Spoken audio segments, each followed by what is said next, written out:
అనగా ప్రయాసపడి పాపభారము మోసుకొనుచున్నటువంటి సమస్త జనులారా నా యొద్దకు రండి, నేను మీకు విశ్రాంతిని ఇస్తానని మన రక్షకుడైనటువంటి సర్వ సృష్టికర్త అయినటువంటి యేసుక్రీస్తు ప్రభువారు ఆయన సెలవిస్తూ ఉన్నాడు.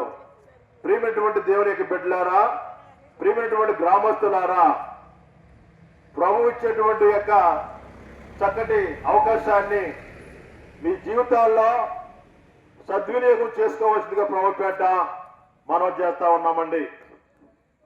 కారణం ఏమిటనగా ఈ లోకంలో ఎన్నో రకరకాలైనటువంటి విధానాలు ఉంటూ ఉన్నాయి. అయితే దేవుని యొక్క వాక్యం సెలవిస్తూ ఉంది, భూ దిగాంత నివాసులారా నా వైపు చూచి రక్షణ పొందండి. యేసుక్రీస్తు ప్రభు ద్వారానే రక్షణ, యేసుక్రీస్తు ప్రభు ద్వారానే విమోచన, యేసుక్రీస్తు ప్రభు ద్వారానే పరలోక రాజ్యము. కాబట్టి ఈ లోకంలో ఎన్నో రకరకాలైనటువంటి విధానాలు ఉంటూ ఉన్నాయి. అయితే దేవుని యొక్క పరిశుద్ధ గ్రంథమైనటువంటి బైబిల్ ఈ రీతిగా సెలవిస్తూ ఉంది. ప్రభువారు అన్నాడు, యేసు నేనే మార్గమును సత్యమును జీవమును అన్నాను, నా ద్వారా తప్ప ఎవరునూ తండ్రి వద్దకు రాడని యేసుక్రీస్తు ప్రభువారు సెలవిస్తున్నాడు. అంటే యేసుక్రీస్తు ప్రభు నమ్ముకోవడం ద్వారా కలిగేటువంటి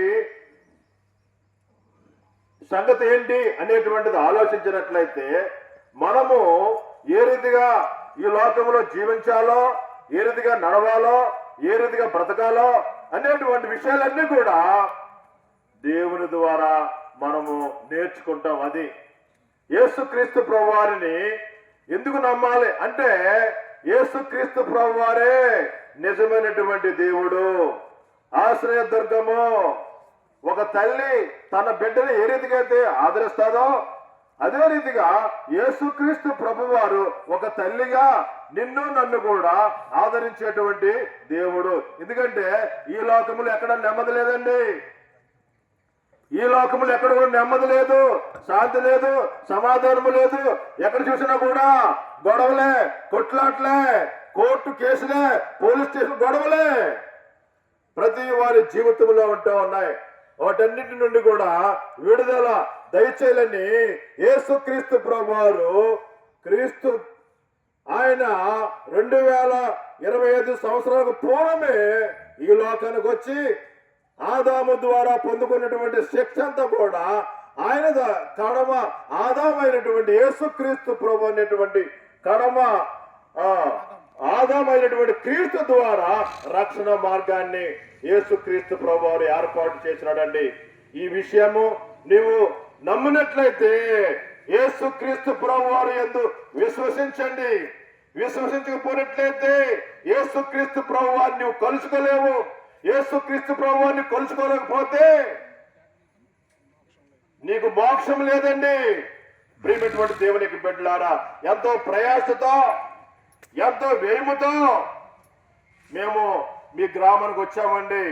కాబట్టి కారణం ఏంటన్నమాట, భూలోకంలో ఉన్నటువంటి ఏ ఒక్క పాపి కూడా నాశనము పొందకూడదని దేవుని యొక్క సంకల్పమై ఉంటుంది. కాబట్టి ప్రియమైనటువంటి గ్రామస్తులారా, యేసుక్రీస్తు ప్రభువారి యందు విశ్వాసం ఉంచండి. అప్పుడు నీవును నీ ఇంటి వారును రక్షించబడదురు.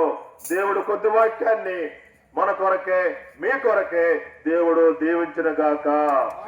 ఆమేన్.